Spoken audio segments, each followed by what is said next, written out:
아동학대로 신고한 사건이 있었습니다. 여러 아이들이 자기네들 반겨주기도 하고 여러 눈길도 보여주고 하면은 아이들 그게 좋은 거예요. 아이들은 일부 자기가 좋아하는 감각을 좀 추구하기 때문에, 사실 그 자폐 아동 입장에서는 하나의 놀이. 그런데 이런 상황에서 소통이 좀 더 잘 됐으면 좋았지 않았을까.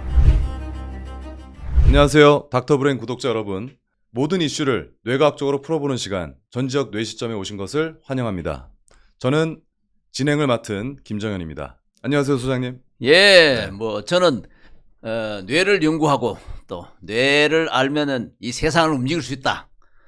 그래서 항상 뇌에 대해서 얘기하기를 즐겨하는 닥터 브레인 김일곤입니다. 반갑습니다. 네, 우리 김승일 원장님, 예. 오늘 처음 저희 방송에 오신 것 같은데요. 어떻게 본인 소개 좀 부탁드리겠습니다. 네, 안녕하십니까. 저는 자폐증 발달장애 아동을 치료하고 있는 김승일 아동발달센터의 원장 김승일 원장입니다. 두 분이 좀 많이 닮으신 것 같습니다. 많이 닮았어요? 예, 많이 닮으신 것 같습니다. 미남이죠? 예. 예, 그러고 뭐 하는 것마다 잘합니다. 그것은 저를 닮아서 그렇습니다. 예. 제가 아버지입니다. 아, 그러시군요. 자, 오늘은 저희가 상당히 좀 민감한 이슈를 가지고 이야기를 나눠볼 건데요. 신과 함께라고 하는 이 웹툰 작가로 유명하죠. 그 주호민 작가의 아들이 자폐증을 앓고 있다고 합니다. 그런데 이 자폐증을 앓는 아이가 학교에서 무리를 일으켜서 이 선생님이 주의를 준 것 같은데 이것과 관련해서 아동학대로 신고한 사건이 있었습니다. 이 사건 어떻게 보셨습니까, 소장님? 먼저 저는 그 자폐증을 앓는다라는 말에 이의를 제기하고 하는 사람 중에 한 사람입니다. 왜냐하면 자폐증은 안고 가는 겁니다. 자폐증 증세를 가지고 있는 아이들이 앓거나 고통을 받거나 그런 건 아니거든요. 어떤 예. 차이가 있습니까? 앓는 것과 안고 가는 것. 앓는 거는 모든 질병은 가지고 있는 사람들이 그 질병으로 인해 가지고 고통이 있죠. 네. 질병의 증세로. 그렇지만은 그걸 앓는다 그러죠. 우리나라 네. 말로. 자폐증은 이 증세라는 거는 이제 요즘 와서는 안고 간다는 말이 맞아요. 그 증세를 고칠 수 있는 것이 아니다. 라는 그런 관점에서 그냥 안고 간다라는 표현도 있다고 생각하시면 이해하는 데 도움이 될 겁니다. 예. 이 아이가 이제 일반 학급, 특급 학급에서 프로그램을 어느 정도 하고 통합 프로그램이 일반 학급에 가는데 일반 학급에 가서 여학생 앞에서 이제 바지를 내리면서 이제 성기를 보여준 그런 것인데 자폐증 아이들은 이런 행동이 그 자폐를 안고 가는 입장에서 본다면은 특별히 잘못한 게 아니에요. 문제는 이제 그 교사들도 그걸 판단한 것 같아요. 그래서 학교에 이 성교육을 시켜야 되겠다. 그 남자 아이들은 바지를 벗으면 그 속에 고추가 있고 고추가 있는 것이 충격적인 것이 아니고 일반적으로 생식기에 해당한 것이다라는 교육을 하면 놀라지 않을 텐데 좀 과잉보호를 했던 그런 것도 이제 문제다. 그래서 이번 사건의 내용을 보니까 성교육 전문 교사를 이렇게 선별해가지고 교육을 시켰다. 뭐 그런 내용도 있더라고요. 네, 원장님은 어떻게 보셨습니까? 아직 자세한 내용이 좀 나오지 않은 상황에서 판단하기가 좀 조심스러운 부분이 많고, 자폐 아동의 부모님들은 피해의식도 좀 많이 있으시고 우울감도 많이 있으시기 때문에 굉장히 조금 안타까운 상황이라고 좀 생각을 했습니다. 네, 그렇군요. 아직 우리 사회가 이 자폐 아동에 대한 학습이 좀 덜 이루어진 것 같고 이 자폐 아동에 대한 어떤 연구가 아직은 좀 미흡한 단계가 아닌가 이런 생각이 좀 드는데요. 김승일 원장님은 오랜 기간 동안 이 자폐 아동을 치료하면서 이 자폐 아동들만이 가지고 있는 특징 이런 부분 어떤 것들이 있었습니까? 아이들이 좀 나이가 들면서 학년기에 접어들면서 성기를 노출하는 사례가 꽤 많이 있습니다. 네, 그게 일반적인 거군요. 어떻게 보면. 예, 아이들은 일부 자기가 좋아하는 감각을 좀 추구하기 때문에 그리고 또 상대방의 반응을 또 주시하면서 그것을 이끌어내려고 하는 감각 추구의 개념이 굉장히 좀 많습니다. 네. 친구들한테 바지를 내렸을 때 아이들은 막 소리를 지르면서 과한 또 강한 자극이 들려졌을 때 그것을 굉장히 조금 흥미로운 자극으로 받아들일 수 있어요.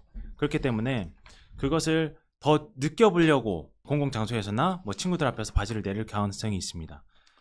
우리 아이들은 자기만의 그 재밌는 놀이가 몇 가지가 딱 정해져 있어요. 네. 다른 사람을 통해서 재미를 느낄 수 있는 거, 일반적인 수준하고 좀 다르게 아이가 경험한 것에 따른 재미있는 그런 감각 자극이 있기 때문에 어떻게 보면 주호민 씨 아들은 자기가 경험한 것 중에 재미있었던 놀이를 한 거라고도 볼 수 있습니다. 그렇군요.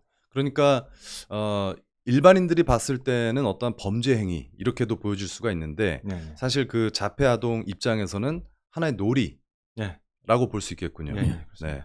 자, 그렇다면 주호민 씨의 아들이 주호민 작가의 아들이 학교에서 상당한 어떠한 그 스트레스를 받고 위축된 모습을 보였다. 이렇게 이제 주호민 작가가 주장을 했거든요. 그러니까 이 아이가 왜 불안한 모습을 보이고 위축된 모습을 보였습니까? 김승일 원장도 얘기했듯이 자기는 그게 재밌는 건데 그것 때문에 자꾸 통제를 받으니까 짜증나는 거죠. 다시 말해서 이제 특수학급에 있다가 통합반에 가야 된단 말이에요. 통합반에 가면은 여러 아이들이 자기네들 반겨주기도 하고 여러 눈길도 보여주고 하면은 아이들이 그게 좋은 거예요. 만난다는 것 때문에. 근데 거기 못 가게 하면은 얘는 당연히 짜증나는 거예요. 왜냐하면 패턴화되어 있기 때문에. 네, 그렇군요. 주호민 작가 부부가 경찰에 신고한 그 특수 교사가 예. 평소에는 아이들을 너무 잘 돌봐서 설리반 선생님으로 알려져 있다고 그렇게 지금 언론에서 보도를 하고 있는데 어쩌다가 이런 그 설리반 같은 선생님이 이런 지탄을 받게 됐는지 말씀해 주시죠. 이제 그분이 몇 개월 동안 아이를 위해 가지고 특수 반 교실을 꾸미고 이렇게 한 것 또 사명감도 있고 참 그렇더라고요. 근데 일반적으로 특수 학교에서 교수들이나 이런 분들이 자폐증의 현장 경험이 별로 없더라고요. 성기 노출 사건인데 그거는 이제 자폐를 이해하는 사람의 입장에서 봤을 때는 얘네들은 부끄러운 게 없습니다. 그래서 그런 점들을 좀 이해를 한다면 뭐 좀 좋지 않겠나 뭐 그런 생각 해봅니다. 그렇군요. 이 설리반 선생님께서 이렇게 말씀하셨습니다. 지금까지 노력해왔던 것은 모두 상쇄되고 그날 하루 있었던 것으로 저한테 화를 내고 따지지도 않고 바로 고소하신 상황이 납득하기 어렵고 마음이 너무 힘듭니다. 저는 특수교사라는 사실에 한 점 부끄러움이 없습니다. 다시 아이들을 만나고 싶고 아이들의 성장과 함께하고 싶습니다. 라고 이렇게 입장을 밝혔습니다.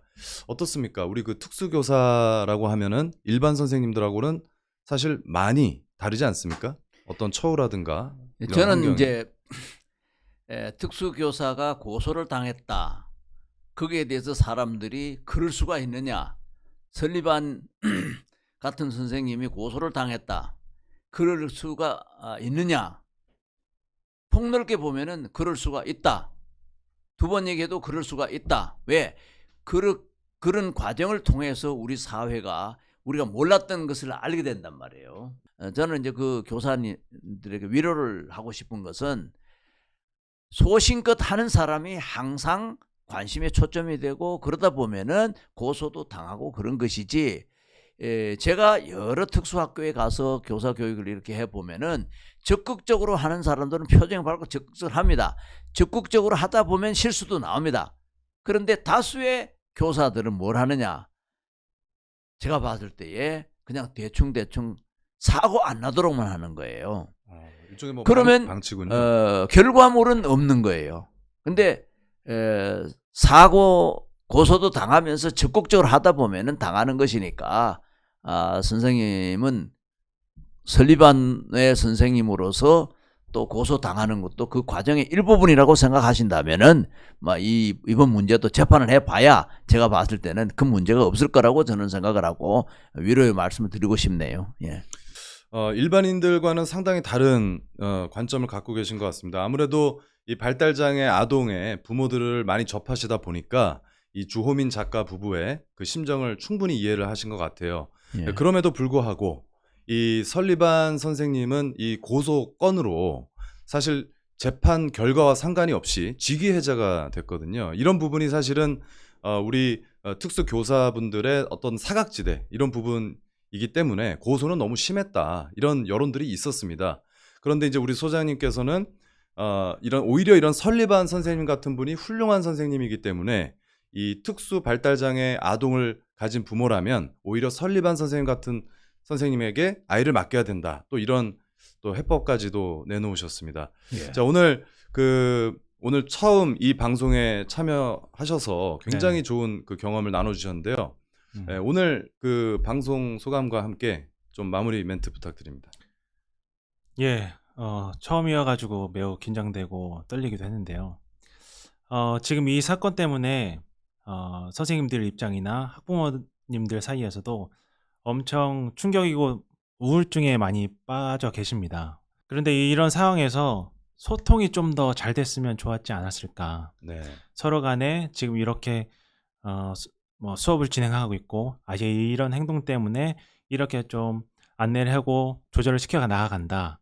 그런 소통의 창이 좀 많았으면, 소통의 기회가 많았으면은 이렇게 크게 사건이 일어나지 않았을까라는 좀 아쉬움도 있긴 한데, 일부 댓글들을 보면은 그럴 거면 왜 뭐 홈스쿨링 하지, 왜 학교를 왜 보내느냐, 그러면서 다른 자폐 부모님들한테도 뭐 공격의 화살이 많이 가기도 해요. 네. 그런 거 보고 또 마음이 아팠는데, 일반 아이들에게도 자폐에 대한 교육이 더 많았으면 좋겠고, 선생님들과 부모들 간의 소통도 좀 더 많아져가지고 이런 문제들이 더 서로 같이 안고 가는, 더 보살피고 사랑해 갈 수 있는 그런 사회가 됐으면 좋겠습니다. 어떻게 보면 불미스러운 일로 인해서 여론이 들끓었지만 이것을 계기로 이 부모님들과 그리고 이 발달장애 아동을 돌보는 우리 특수 교사님들이 함께 이런 문제점들을 공론화하고, 그리고 이제 서로 비난하기보다는 이 아픔을 서로 보듬어주고 보살펴주고 그리고 소통을 하는 그런 계기가 됐으면 좋겠습니다. 네, 오늘 두 분 좋은 말씀 감사드립니다. 긴 시간 시청해주신 구독자분들 감사드립니다. 오늘 방송이 유익했다면 주변에 많이 공유 부탁드립니다. 구독, 좋아요, 알람 설정까지. 닥터 브레인은 모든 문제를 해결합니다. 희망입니다.